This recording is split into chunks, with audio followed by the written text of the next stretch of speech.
Gonna give this guy a second chance. Okay. As far as Palermo. Why can't one sit still?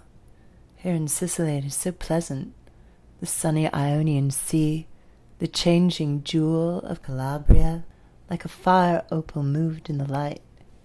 Italy in the panorama of Christmas clouds. Night with the dark star laying a long luminous gleam across the sea as if baying at us.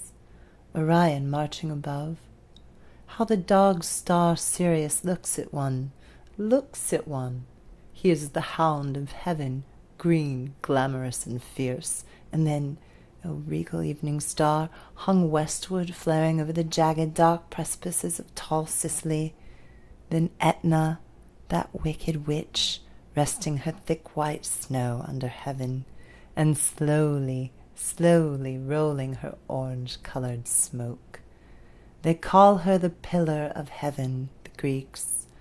It seems wrong at first, for she trails up in a long, magical, flexible line from the sea's edge to her blunt cone, and does not seem tall.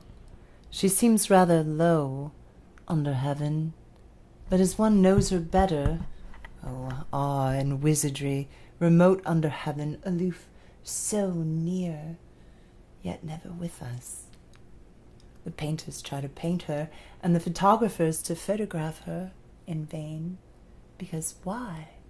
Because the near ridges, with their olives and white houses, these are with us. Because the riverbed and Naxos under the lemon grows, Greek Naxos under the deep-leaved, many-fruited lemon grows, Etna's skirts and skirt bottoms, these still are our world, our own world, even the high villages among the oaks on Etna.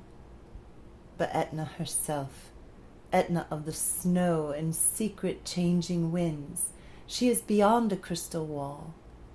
When I look at her, low, white, witch-like under heaven, slowly rolling her orange smoke, and giving sometimes a breath of roseate flame, then I must look away from earth into the ether, into the low empyrean.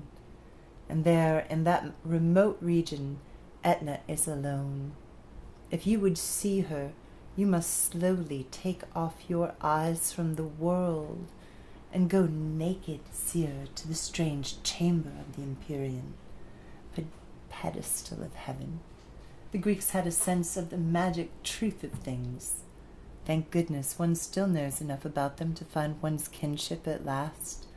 There are so many photographs. There are so infinitely many watercolor drawings and oil paintings which purport to render Etna. But pedestal of heaven, you must cross the invisible border between the foreground, which is our own, and Etna, pivot of winds in lower heaven. There is a dividing mind. You must change your state of mind, a metempsychosis. It is no use thinking you can see and behold Etna and the foreground both at once. Never. One or the other. Foreground and a transcribed Etna, or Etna, pedestal of heaven.